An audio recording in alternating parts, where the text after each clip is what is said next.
بسم الله الرحمن الرحيم. شيوخ الإمام الحسن البصري رحمه الله. تلمذ الحسن البصري على أيدي كبار الصحابة في مسجد رسول الله صلى الله عليه وآله وسلم، حيث روى عن عدد كبير من صحابة الرسول الكريم صلى الله عليه وآله وسلم، ومن هؤلاء عثمان بن عفان وعلي بن أبي طالب وأبو موسى الأشعري وعبد الله بن عمر وعبد الله بن عباس وأنس بن مالك وجابر بن عبد الله وأبو بكر الثقفي وعمران بن حسين والمغيرة بن شعبة وعبد الرحمن بن سمرة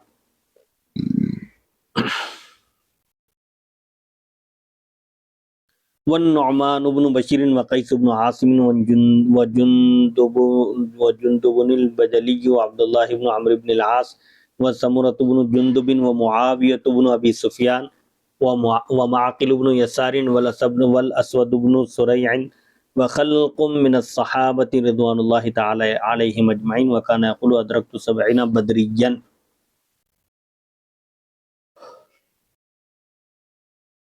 امام حسن بصری کے شیوخ رحمۃ اللہ علیہ یعنی آپ کے اساتذہ میں کون کون تھے؟ حضرت سیدنا حسن بصری رحمۃ اللہ علیہ نے مسجد نبوی شریف میں حضور نبی اکرم صلی اللہ علیہ وسلم کے کبار صحابہ کرام، اکابر بڑے بڑے صحابہ کرام رضی اللہ عنہم کے سامنے زانوئے تلمس طے کیا، ان کی شاگردی اختیار کی اور ان سے کثیر احادیث کو روایت کیا.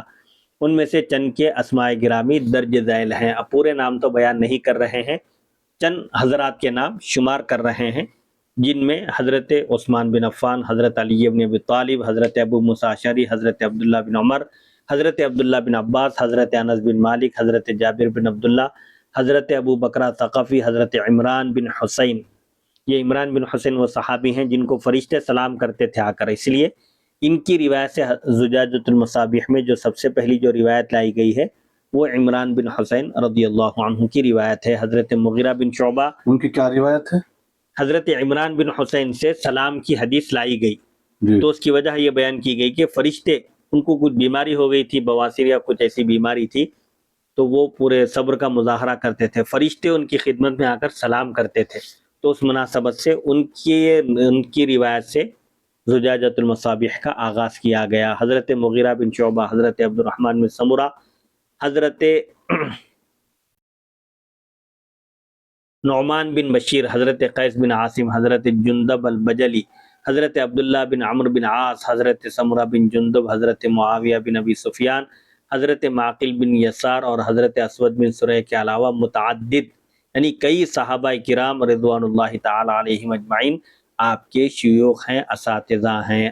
آپ فرمایا کرتے تھے میں نے 70 بدری صحابہ کی زیارت کی ہے. سبحان اللہ. 313 میں سے آپ فرماتے ہیں کہ میں نے 70 بدری صحابہ کو دیکھا ہے، ان کی زیارت کی ہے، ان سے ملاقات کی ہے. امام حسن بصری کے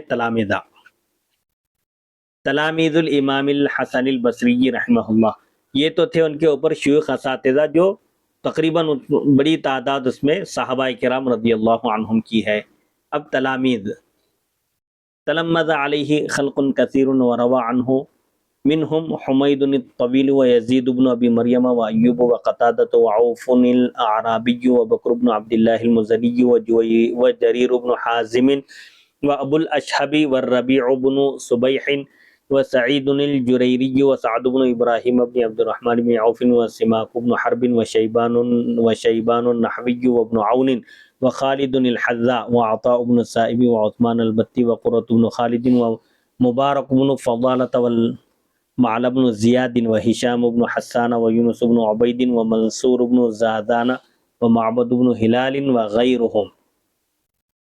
نیچے حوالے بھی دیے گئے ہیں کہ ان کی جو اساتذہ اور شیوخ ہیں ان کا بھی حوالہ دیا گیا ہے اور جو شاگرد ہیں ان کا بھی حوالہ دیا گیا. امام حسن بصری کے تلامذہ، آپ کے شاگرد، ایک کثیر تعداد نے، ایک بہت بڑی تعداد نے آپ سے تلمذ اور روایت حدیث کا شرف حاصل کیا، یعنی آپ کی شاگردی اختیار کی اور حدیث شریف آپ سے روایت کرنے کی سعادت حاصل کی. ان میں سے بعض کے اسماء گرامی درج ذیل ہیں، پوروں کا تو احاطہ نہیں کیا جا سکتا. جو اپنے وقت کے بڑے بڑے محدثین اور علماء گزرے ہیں ان کا تذکرہ کیا جا رہا ہے. حمید طویل، یہ امام بخاری کے استاد ہے جی. حمید طویل، یزید بن ابی مریم، ایوب، قتادہ، عوف یعنی تو الاعرابی. امام بخاری رحمۃ اللہ علیہ ڈائریکٹ تابعی ہے پھر. نہیں نہیں تابعی نہیں ہے، طبع طبع تابعی میں تابعی ہے، طبع تابعی بڑی بات ہے نا، طبع تابعین تو بالکل قریب ادوار کے ہیں۔ طبع تابعی بعض لوگ ان کو طبع تابعین کے بعد والے طبقے میں شمار کیا، کیونکہ دوسری صدی ہجری کے بعد کے ہے آپ، 194 ہجری میں ولادت ہوئی۔ تو یہ حمید طویل جو اکتساب فیض کیے حضرت حسن بصری سے، یہ امام بخاری کے یہ استاد ہیں۔ یزید بن ابی مریم، ایوب، قتادہ، عوف عرابی، بکر بن عبداللہ مزنی، جریر بن حازم، ابو الاشعب ربیع بن صبیح، سعید الجریری، سعد بن ابراہیم بن عبد الرحمن بن عوف، سماک بن حرب، شیبان نحوی، ابن عون، خالد حذا، عطا بن صائب، عثمان البتی، قرہ بن خالد، مبارک بن فضالہ، معلا بن زیاد، ہشام بن حسان، یونس بن عبید، منصور بن زازان اور معبد بن ہلال و دیگر رحمہم اللہ تعالی۔ خالد حذا ایک راوی ہیں، ان کا روایتوں میں ذکر آتا ہے۔ حذا کے معنی اصل میں حذا کے معنی جوتے کے ہے، حذا کے معنی موچی، جوتا بنانے والا، جوتا درست کرنے والا یا جوتا تیار کرنے والا۔ لیکن یہ راوی نہ جوتا بنانے والے تھے نہ جوتا بیچنے والے تھے، لیکن ان کا ایک دوست موچی تھا، اس کی دکان پر بیٹھتے تھے، تو ان کے نام کے ساتھ الحذا کا لفظ جڑ گیا۔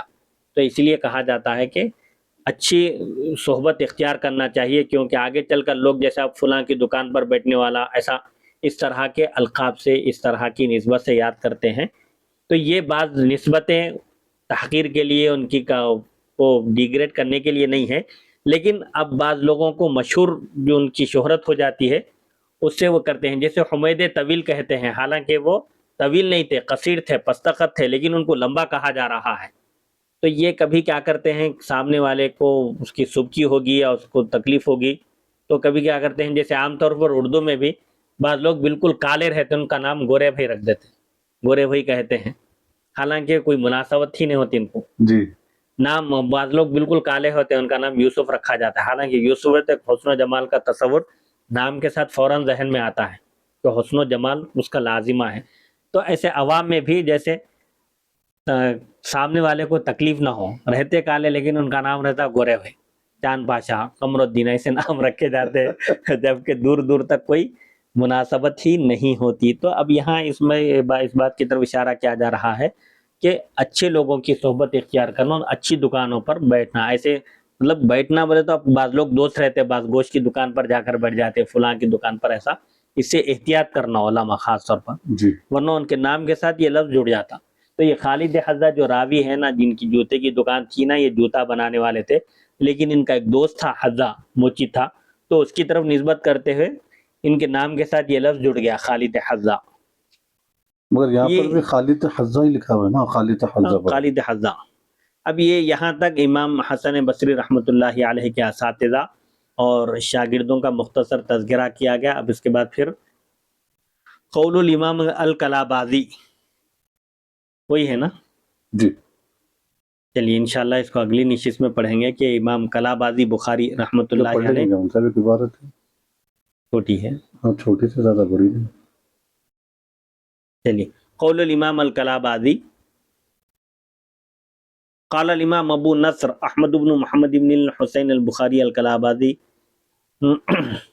فی ترجمۃ الامام الحسن البصری، الحسن بن ابی الحسن واسمہ یسار مولا زید بن ثابت ویقال مولا جابر بن عبداللہ ابو سعید الانصاری قاضیها وقال کاتب الواقدی هو مولا امرأة من بنی سلیمۃ اخو سعید وعمار بن ابی الحسن وکان عمار من البکائن حتی صار فی وجهه جحران من البکاء فإن عمر بن علی وکان الحسن کاتبا للربیع بن زیاد بن انس بن الدیان الحارثی والی خراسان من جہت عبداللہ بن عامر فی عہد معاویۃ حدث عن ابی بکرۃ وعمر بن تغلب ومعقل بن یسار وجندب بن عبداللہ وسمرۃ بن جندب وعبد الرحمن بن سمرۃ وانس بن مالک رضی اللہ عنہم روى عنہ ایوب ویونس وابن عون وقتادۃ وجریر بن حازم وقرۃ بن خالد وعوف وزیاد فی العلم والایمان وغیر موضع۔ امام کلابازی کی تحقیق التعرف لمذہب اہل التصوف ایک مشہور کتاب ہے تصوف میں، تصوف کے موضوع پر، اس کے یہ مؤلف ہے امام کلابازی۔ وہ کیا لکھتے ہیں حسن بصری کے بارے میں؟ امام ابو نصر احمد بن محمد بن حسین بخاری کلابازی متوفا 398 ہجری، غالباً یہ 386 یا 84 ہجری کی وفات ہے، ہو سکتا ہے ان کے وفات کے بارے میں مختلف اقوال ہیں۔ امام حسن بصری کے تذکرے میں لکھتے ہیں حسن بن ابی الحسن کے والد کا نام یسار ہے، وہ حضرت زید بن ثابت رضی اللہ عنہ کے آزاد کردہ غلام تھے، اور یہ بھی کہا جاتا ہے کہ وہ حضرت جابر بن عبداللہ رضی اللہ عنہ کے آزاد کردہ غلام تھے۔ حسن کی کنیت ابو سعید ہے، حسن بصری کی کنیت ابو سعید ہے، نسباً انصاری ہیں، آپ نسب کے اعتبار سے انصاری ہے، اور بصرہ کے قاضی تھے۔ کاتب واقدی ایک مورخ ہیں، کہتے ہیں وہ بنو سلیمہ کی ایک خاتون کے آزاد کردہ غلام تھے۔ اگرچہ کہ یعنی آزاد کردہ غلام کے فرزند ہوں یا آزاد کردہ غلام ہوں تو بھی وہ انصاری کہلائیں گے نا؟ ہاں، وہ انصاری یعنی انصار صحابہ کی اولاد میں سے ہے۔ جی جی۔ حضرت حسن بصری کاتب واقدی مورخ کہتے ہیں وہ بنو سلیمہ کی ایک خاتون کے آزاد کردہ غلام تھے۔ مختلف اقوال ہے۔ حسن بصری کے دو بھائی سعید اور عمار بن ابی الحسن تھے، جملہ تین بھائی تھے سمجھے لوگ، سب ملا کے، ایک کا نام سعید، ایک کا نام حسن اور ایک کا نام عمار۔ عمار اہل گریہ میں سے تھے، یعنی تینوں بھائیاں بھی اپنے وقت کے بڑے بڑے فقیہ زاہد تھے۔ عمار اہل گریہ میں سے تھے، یعنی خشیت الہی سے کثرت سے رونے والوں میں سے تھے، یہاں تک کہ کثرت گریہ کی وجہ سے، مسلسل رونے کی وجہ سے ان کے چہرے پر دو گڑھے پڑ گئے تھے۔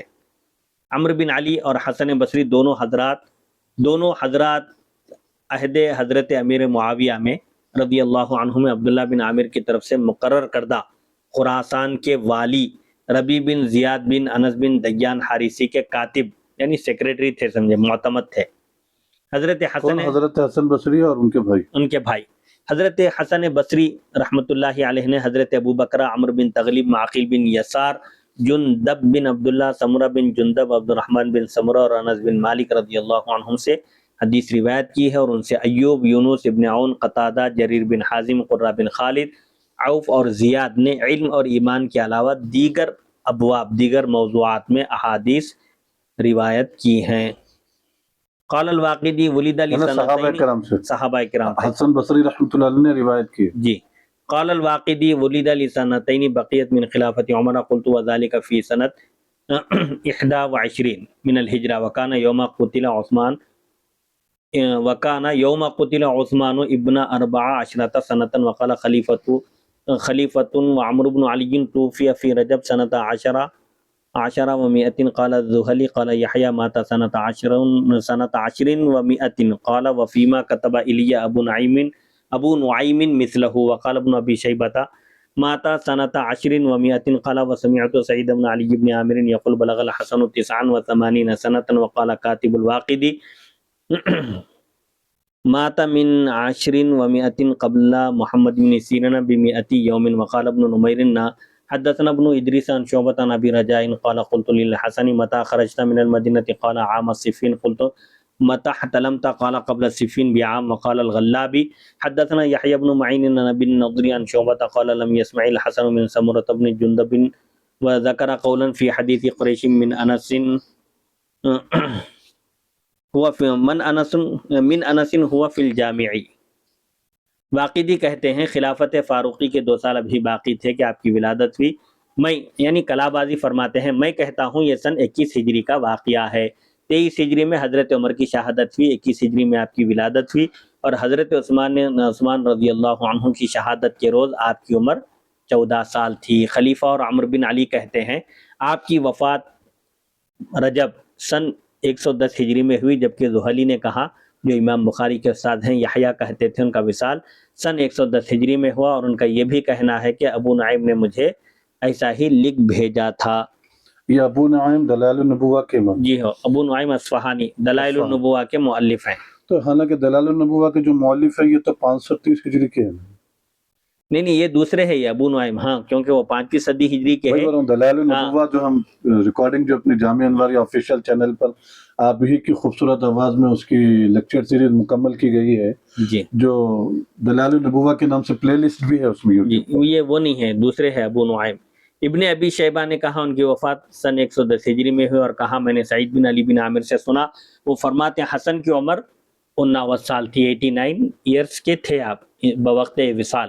کاتب واقدی نے کہا حسن بصری 110 ہجری میں محمد بن سیرین سے 100 روز پہلے فوت ہوئے۔ حضرت محمد بن سیرین جو خوابوں کی تعبیر کے بہت بڑے مشہور امام تھے، تابعی تھے، ان کا بھی سن 110 ہجری میں انتقال ہوا، اور آپ کا بھی، لیکن ان کے انتقال سے 100 دن پہلے آپ کی وفات ہوئی، یعنی تقریباً حضرت 3.5 سعید مہینے. بن مسیب اور محمد بن سیرین، یہ مشہور تابعین میں. جی.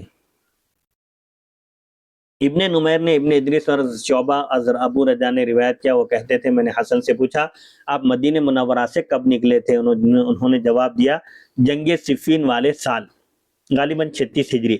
میں نے پوچھا آپ بالغ کب ہوئے تھے؟ انہوں نے فرمایا جنگ صفین سے 1 سال قبل.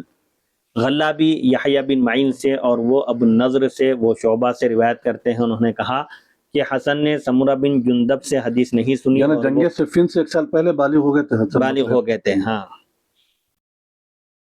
اور وہ قول بیان کیا جو بخاری کی الجامع الصحیح میں حضرت انس رضی اللہ عنہ سے مروی حدیث قریش میں ہے. یعنی یہاں پر وہ مختلف باتیں بیان کر رہے ہیں. غلابی یحییٰ بن معین سے اور وہ ابو النضر سے، وہ شعبہ سے روایت کرتے ہیں، انہوں نے کہا کہ حسن نے سمرہ بن جندب سے حدیث نہیں سنی. اب اس میں جو مختلف اقوال ہیں وہ پیش کر رہے ہیں. کن صحابہ کو دیکھنا الگ ہے، ان سے روایت کرنا الگ ہے. ملاقات ہو سکتی ہے، دیدار ہو سکتا ہے، رؤیت ہو سکتی ہے، روایت کیے نہیں کیے بعض صحابہ سے نہیں ہے روایت بول رہے ہیں. اور وہ قول بیان کیا جو بخاری کے الجامع صحیح میں حضرت انس رضی اللہ عنہ سے مروی حدیث قریش میں ہے، یعنی ایک وہاں کا قول انہوں نے نقل کیا. نقل کہاں کیا؟ بخاری میں. جی. کون نقل کیا؟ حسن بصری. حسن بصری سے نقل کیا امام بخاری. اچھا. اور وہ بخاری میں حسن بصری رحمۃ اللہ علیہ کا نام بھی ہے. جی. وقال الواقدی کان ابوہ من سبی میسان وقال الغلابی عن یحییٰ بن معین قال کان الحسن مولا باليسر بن عمرو الانصاری وكانت امه مولاة ام سلمة ويقال كانت خيرة ويقال كانت خيرة ربما غابت فيبكي الحسن فتعطيه ام سلمة زوج النبي صلى الله عليه وسلم ثديها تعلله بذلك الى ان تجيء امه فدر عليه ثديها فشرب منه فيرون ان تلك الحكمة والفصاحة من بركة ذلك اللبن. واقدی نے کہا ان کے والد اسیران میسان میں سے تھے. میسان میں جو جنگ ہوئی تھی ان کے قیدی وہاں سے جو لوگ قید کر کے لائے گئے تھے ان میں سے ایک حسن بصری کے والد تھے. غلابی نے یحییٰ بن معین سے روایت کیا، انہوں نے کہا حسن بصری ابو الیسر بن عمرو انصاری رضی اللہ عنہ کے مولا یعنی آزاد کردہ غلام تھے، اور ان کی والدہ خیرہ ام المؤمنین ام سلمہ رضی اللہ عنہا کی آزاد کردہ کنیز تھیں. کہا جاتا ہے کہ آپ کی والدہ خیرہ کی غیر موجودگی میں جب حضرت حسن روتے تو ام سلمہ زوجہ رسول صلی اللہ علیہ وسلم ان کی والدہ کے آنے تک انہیں بہلانے کے لیے اپنی چھاتی ان کے منہ میں دے دیتی تو ان کے پستان میں دودھ اتر آتا اور حضرت حسن اسے پی لیتے. اہل نظر نے حسن بصری کی حکمت و فصاحت کو اس دودھ کی برکت کا ثمرہ قرار دیا ہے کہ وہ سبحان اللہ، نہایت سبحان یعنی اللہ. سب سے زیادہ فصیح و بلیغ تھے، اور حکمت کے چشمے ان کے دل سے، ان کی زبان سے پھوٹ پڑتے تھے. تو یہ جو حکمت اور فصاحت اور بلاغت جو ملی ہے یہ اسی دودھ کی برکت کا نتیجہ ہے کہ حضرت حسن رضی اللہ عنہ کو سب سے زیادہ فصیح شمار کیا گیا. سبحان اللہ، سبحان اللہ. انشاءاللہ اگلی نشست میں سبب و روایت الامام الحسن البصری مرسلن، حضرت امام حسنی بصری رحمۃ اللہ علیہ نے مرسل روایت کیوں کی، درمیان میں ایک راوی کا نام چھوڑ کر انہوں نے روایتیں کیوں کی ہے، اس کی وجوہات کیا ہیں، اس کو بیان کیا جائے گا. وصلی اللہ تعالی علی خیر خلقہ سیدنا محمد و آلہ و صحبہ اجمعین. الحمد للہ رب العالمین.